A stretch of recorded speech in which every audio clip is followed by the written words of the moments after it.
आइए खड़े होते हैं वचन पढ़ने के लिए। दूसरा पत्रस 2 1 से 10। कोई सुविधा हुआ मिल गया तो पढ़ सकते हैं। ये बहुत सुंदर वचन है।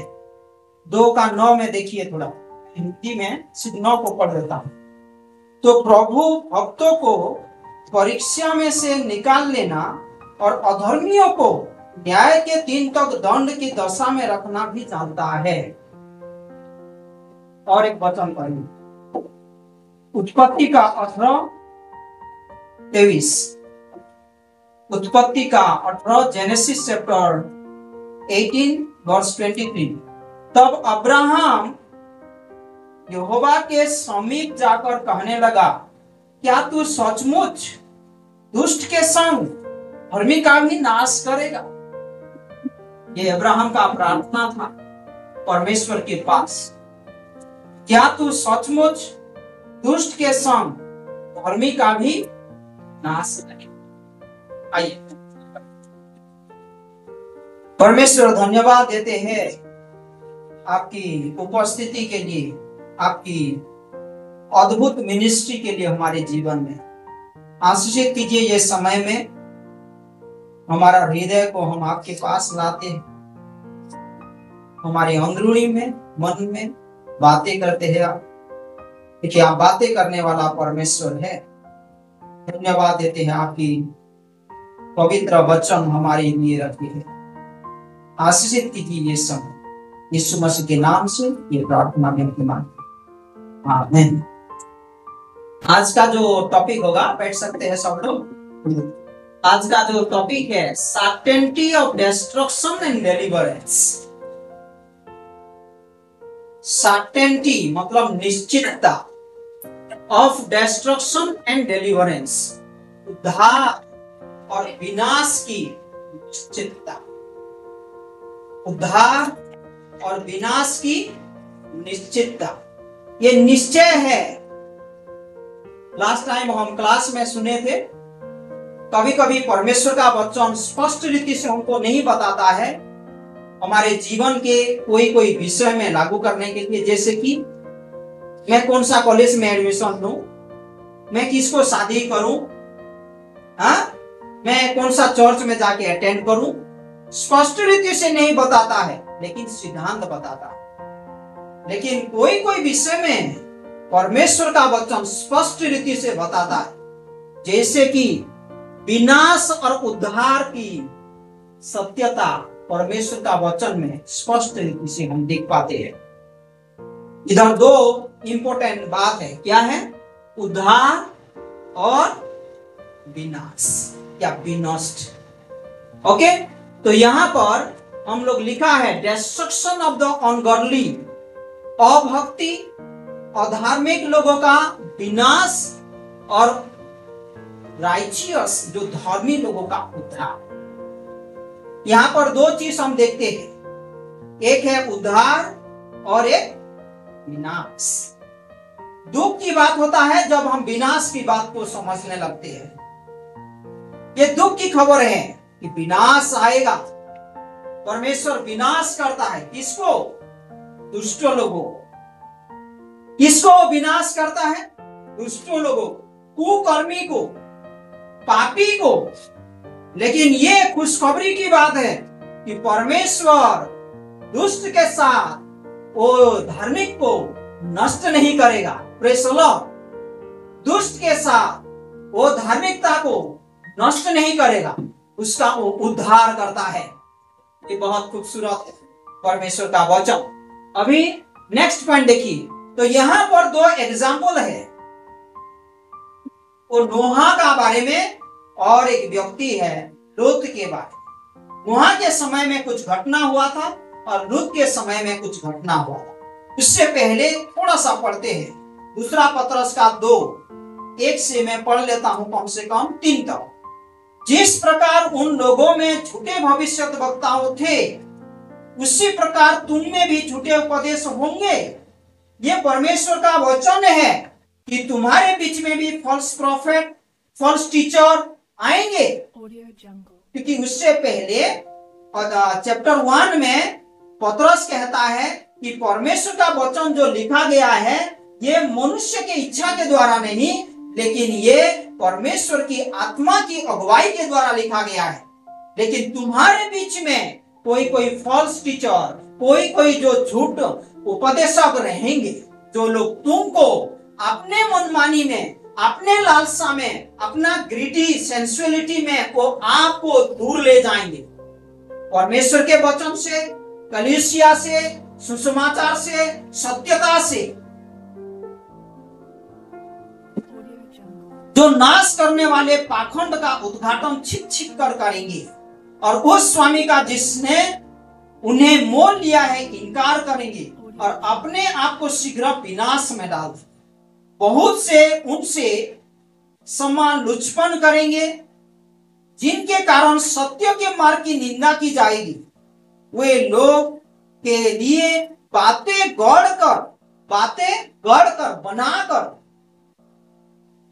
तुम्हें अपने लाभ का कारण बनाएंगे और जो दंड की आज्ञा उन पर पहले से ही चुकी है उसके आने में कुछ भी देर नहीं और उनका विनाश ऊंघता नहीं। बहुत सारे झूठ उपदेश रहते हैं, जो झूठ शिक्षक रहते हैं, जो आपको सत्यता से दूर लेकर चले जाएंगे और उनका विनाश भी निश्चित है, उनका दंड भी निश्चित है, वो देर नहीं होता है। परमेश्वर का वचन कहता है 4 से आप पढ़ेंगे, बहुत सुंदर है।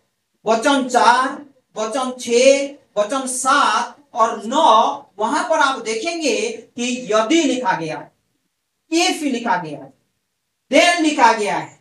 यदि ये घटना होता है, यदि ये घटना हुआ था पहले, तो क्यों नहीं अभी ऐसे होगा, ऐसा वचन में लिखा गया है। देखिए, जब परमेश्वर ने उन स्वर्गदूतों को जिन्होंने पाप किया नहीं छोड़ा, ऐसा नहीं। जब परमेश्वर और स्वर्गदूत जो लोग परमेश्वर का खिलाफ गए, सत्यता के खिलाफ गए, वो लोगों को दंड देने से वो नहीं लौट आया, पर नरक में भेजकर अंधेरे कुंडों में डाल दिया ताकि न्याय के दिन तक बंदी रहे। और प्राचीन युग के संसार को भी न छोड़ा, वरन भक्तिहीन संसार पर महाजल प्रलय भेजा, पर धर्म के प्रचारक नूह समेत 8 व्यक्तियों को बचा लिया। यदि ये घटना हुआ था महाजल प्रलय के द्वारा अधर्म लोगों को और अधर्म लोगों के लिए सारा दुनिया को, सारा पृथ्वी को ध्वंस किया गया, और जो धार्मिक व्यक्ति था वो नोहा को और उनके परिवार को अपना अनुग्रह के द्वारा उद्धार किया, क्या आज वो नहीं होगा? क्या आने वाले दिन ये नहीं होगा? बार बार लिखा गया है यदि ये घटना हुआ था। तो पहला जो घटना है क्या है? नोहा का समय में। नोहा का समय में हम जानते हैं, जब आदि पुस्तक का 6, 7 और 8, वहां पर नोहा का वो समय के बारे में हम जानते हैं। उसी समय पाप भर गया, परमेश्वर दुख हुआ, पवित्र आत्मा को दुख पहुंचा। तो परमेश्वर ने निर्णय लिया कि जल प्रलय के द्वारा सारे मनुष्य जाति को और सारे जीव जंतु को, सारे निर्जीव को, सारे दुनिया को, धरती को महाजल प्रलय के द्वारा ध्वंस कर देना, और वो ध्वंस कर दिया। लेकिन परमेश्वर का वचन अद्भुत है कि उसका अनुग्रह नोहा के ऊपर प्रकट हुआ और नोहा और उसके परिवार को वो उद्धार दिया। ये पहला घटना है। जेनेसिस का 6 का 8 में ये जो लिखा गया है, Noah found grace in the eyes of the Lord. परमेश्वर का दृष्टि में वो अनुग्रह प्राप्त किया। वो कौन सा समय में वास कर रहा था? जब पाप भरा हुआ था दुनिया, लोगों का मन भ्रष्ट हो गया था, हृदय भ्रष्ट हो गया था। लेकिन नोहा एक व्यक्ति था कि वो परमेश्वर के साथ चलता था, परमेश्वर का अनुग्रह उसके ऊपर प्रकट हुआ। ये पहला घटना। और दूसरा घटना क्या है? लोत के समय। ये घटना भी बहुत खूबसूरत है ना? जेनेसिस चैप्टर 19 में हम देखते हैं कि लोग पाप में भरे हुए, लोगों का मन, लोगों का हृदय वो पाप में भरा हुआ है। परमेश्वर दुख करता है और परमेश्वर निर्णय लेता है, ये जो सिटी है सदोम और गोमरा, ये सिटी को ध्वंस कर दे। और परमेश्वर का दूत आते हैं हाँ, बहुत अद्भुत घटना है, आप पढ़ सकते हैं। लेकिन परमेश्वर का वचन कहता है वो चैप्टर में कि परमेश्वर आग का बारिश किया और वो शहर को नाश कर दिया, वो शहर को नाश कर दिया। आप देख सकते हैं। 5 से हम पढ़ेंगे। और प्राचीन युग के संसार को भी न छोड़ा, वरन भक्तिहीन संसार पर महाजल प्रचर भेजा भेजा पर धर्म के प्रचारक नूह समेत 8 व्यक्तियों को बचा लिया। ये पहले घटना। 6 में देखिए, और सदोम और अमोरा के नगरों को विनाश का ऐसा दंड दिया कि उन्हें भस्म करने राख में मिला दिया, ताकि वे आने वाले भक्तिहीनों लोगों की शिक्षा के लिए एक दृष्टांत बने। ये बहुत अद्भुत बात है हमारे लिए, सीख की बात है, शिक्षा की बात है। ये घटना जब हुआ था, ये घटना एक दृष्टांत के रूप से रह गया। और यहां पर हम देखते हैं वो वचन की चर्चा, वो घटना की चर्चा होता है कि सदोम और गमोरा, वो जो नगर विनाश होकर राख हो गया, ताकि वे आने वाले भक्तिहीन लोगों के शिक्षा के लिए एक दृष्टांत बन गए। It became an example for the ungodly people. Okay, यहां पर जो हमें पहले से शुरुआत किया था, 2 प्रकार का खबर है, एक विनाश और एक उद्धार। वो खुशी की बात जब हम बोलते हैं, किसको लागू होता है? जो परमेश्वर का वचन को खुशी खुशी लेते हैं। लेकिन विनाश का बात, वार्निंग का बात, वो अलर्ट करने का वचन भी परमेश्वर का वचन कहता है कि वो लोगों के लिए है जो वो नरक के प्रति और जो लोग ध्वंस के प्रति जा रहे हैं। इसीलिए दोनों प्रकार का संदेश जरूरी होता है। तो यहां पर हम देखते हैं परमेश्वर का अद्भुत योजना कि वो दुष्ट को ध्वंस कर, परमेश्वर पाप को सह नहीं पाता। ये कहां पर हम देखते हैं? क्रूस में देखते हैं। यीशु मसीह के ऊपर जब सारे दुनिया का पाप दिया गया था, परमेश्वर उसके ऊपर नहीं देखा।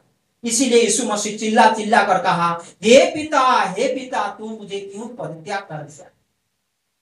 पाप का परिणाम होता है, पाप को परमेश्वर सहता नहीं, पाप का फल होता है।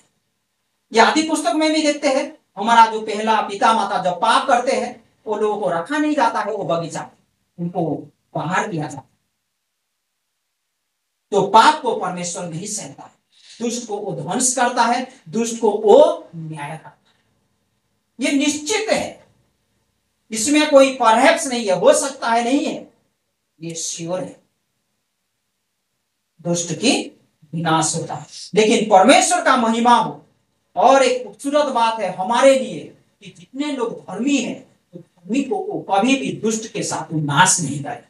Praise the Lord. धर्मी को दुष्ट के साथ वो कभी भी नाश नहीं करेगा। आगे हम देखते हैं 7 में, और धर्मी लूत को जो अधर्मियों के अशुद्ध चाल चलने से बहुत दुखी था, छुटकारा दिया, क्योंकि वह धर्मी उनके बीच में रहते हुए और उनके अधर्म के कामों को देख देख कर और सुन सुनकर हर दिन अपने सच्चे मन को पीड़ित करता था। ये लूत धार्मिक व्यक्ति था और उसका चारों तरफ पापी लोग थे, दुष्कर्मी लोग थे, कुकर्मी लोग थे, और वो लोगों का काम को देखकर वो दिल में बहुत रोता था, क्योंकि वो धर्मी व्यक्ति था। क्या हम वो पाप को देखकर या लोगों का पाप को देखकर, पाप का कर्मों को देखकर आनंद मनाते हैं? जब पवित्र आत्मा हमारे अंदर है तो लोगों का पाप को देखने से हमको दुख पहुंचेगा, हमको अच्छा नहीं लगेगा, हम कैसे पाप के सहमत हो पाएंगे? 9 बहुत खूबसूरत, वर्ष 9, तो प्रभु भक्तों को परीक्षा में से निकाल लेना और धर्मियों को न्याय के दिन तक दंड की दशा में रखना भी जानता है। परमेश्वर को यह सब मालूम है, वो जानता है कि दुष्ट को किस प्रकार से दंड दे और न्याय में खड़ा रखे, और धार्मिक लोगों को कैसे वो दुष्ट लोगों का भस्म होने से, ध्वंस होने से, वो विनष्ट से बचा दे। ये वचन मुझे बहुत सुंदर लगता है, आप पढ़िए, ये बहुत खूबसूरत है। जब लूत और उनका पत्नी और उनके 2 बच्ची थे, वो लोग जब निकलने का थोड़ा लेट किया, परमेश्वर का वचन कहता है वो जो परमेश्वर का जो दूत लोग आए थे, वो लोग उसका हाथ पकड़े। किसका हाथ? लूत का हाथ को पकड़े, उनका वाइफ का हाथ को पकड़े, वो बच्ची लोग का हाथ को पकड़े और बोले चलो जल्दी, क्योंकि अभी परमेश्वर ये शहर को ध्वंस करने वाला है। परमेश्वर का स्तुति हो कि परमेश्वर हमको कभी नहीं त्यागेगा और कभी नहीं भूलेगा। आमीन। जितने लोग यीशु मसीह पर विश्वास करते हैं, जितने लोग न्यायवान हुआ है, जितने लोग धार्मिक में गिनती में आए हैं, वो लोग कभी भी दुष्ट लोगों के साथ विनाश में नहीं जाएंगे। ये बहुत खूबसूरत बात है। ओके, तो जेनेसिस 18 में हम देखते हैं जब वो दूतों लोग वो नगर को ध्वंस करने के लिए आते हैं, अब्राहम बार बार प्रार्थना करता है, वो दुआ करता है, जो हम एक वचन पढ़े थे कि हाँ परमेश्वर, यहोवा परमेश्वर, क्या तू दुष्ट लोगों के साथ वो धार्मिक को भी तू नष्ट कर देगा? कदाचित नहीं बोलते नहीं। परमेश्वर कहता है कदाचित नहीं। वो शहर में सिर्फ 50 लोग धार्मिक रहेंगे तो क्या तू नष्ट कर देगा? परमेश्वर कहता है कदाचित नहीं। क्या वहां पर 40 धार्मिक रहेंगे तो धार्मिक के लिए तू वो नगर को तू नहीं छोड़ेगा? कभी नहीं, इस स्थान को मैं छोड़ दूंगा।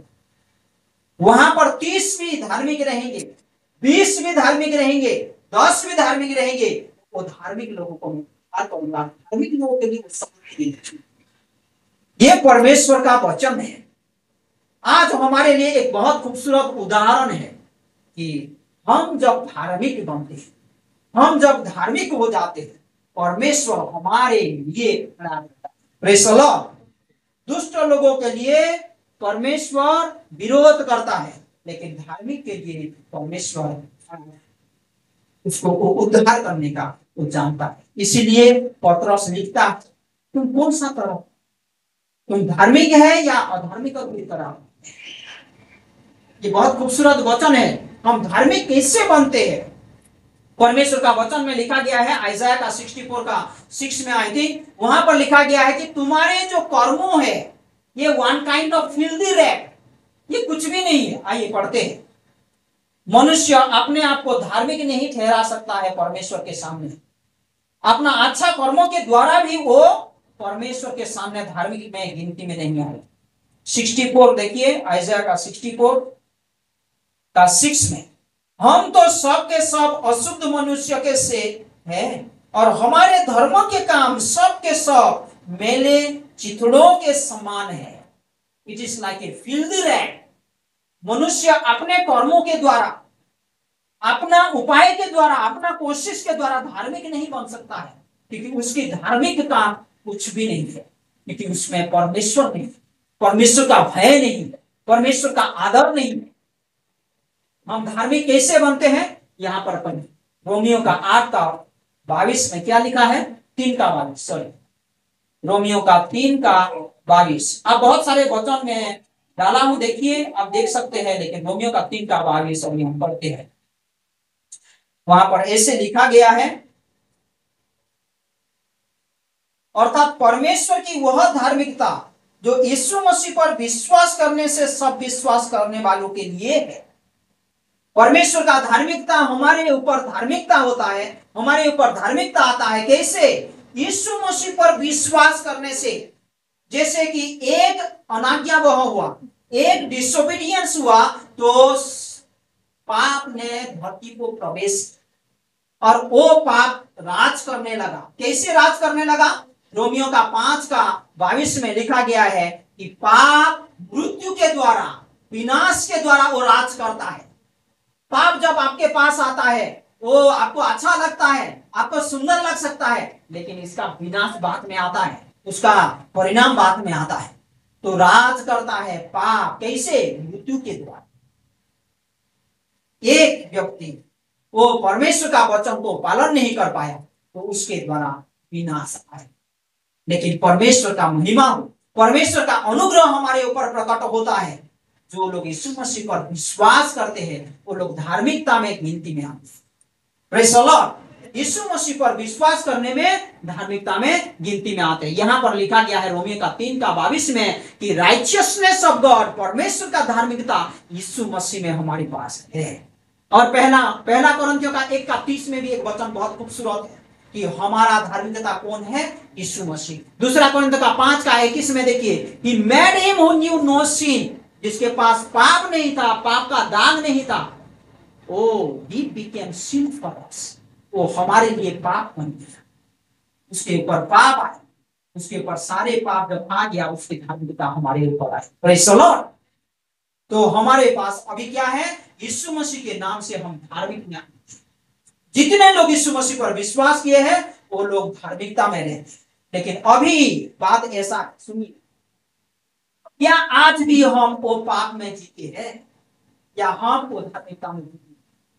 आप जरूर पढ़िए रोमियो का 5 का लास्ट पार्ट और रोमियो का 6 कंप्लीट। हम जब पाप में जीते रहते हैं, पाप का हम दास बन, लेकिन हम धार्मिकता में जब जीते हैं तो हम धार्मिकता का दास बन। आज हम पाप में जीते हैं क्या? क्या हमको पाप से छुटकारा मिला है? पाप से छुटकारा है तो हम पाप में फिर कैसे जिएंगे?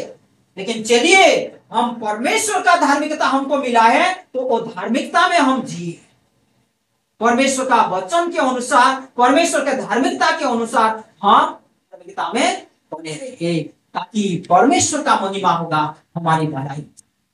परमेश्वर का वचन कहता है, ये सारे उदाहरण है। और एक वचन पढ़ पाएंगे, रोमियो का 15 का 4 पढ़िए तो, जितनी बातें पहले से लिखी गई, बाइबल में जितने बातें लिखा गया है, ये सारे बातें सुनिए, जितने बातें पहले से लिखी गई वे हमारी ही शिक्षा के लिए लिखी गई है। Praise the Lord. जितने भी वचन हम देखते हैं ये बाइबल में, जितने भी घटना है, ये घटना सब हमारी भलाई के लिए, हमारी शिक्षा के लिए है। इसीलिए यीशु मसीह भी वो नोहा का दिन के बारे में कोट करके उन लोगों को सिखाता था। जिसाया भविष्यद्वक्ता वही जलप्रलय के बारे में सिखाता था, वो लोक के बारे में सिखाता था। बहुत सारे भविष्यद्वक्ता वो घटना को कोट करते थे, और रोमियो में भी लिखा गया है, पौलुस को कोट करता कि ये निश्चित है कि पापी हमेशा वो विनाश के तरफ जा रहा है, लेकिन धार्मिकता वो उद्धार के तरफ जा रहा है। Praise the Lord. परमेश्वर हम सभी को बहुत से आशीष दे कि हम धार्मिकता में हमेशा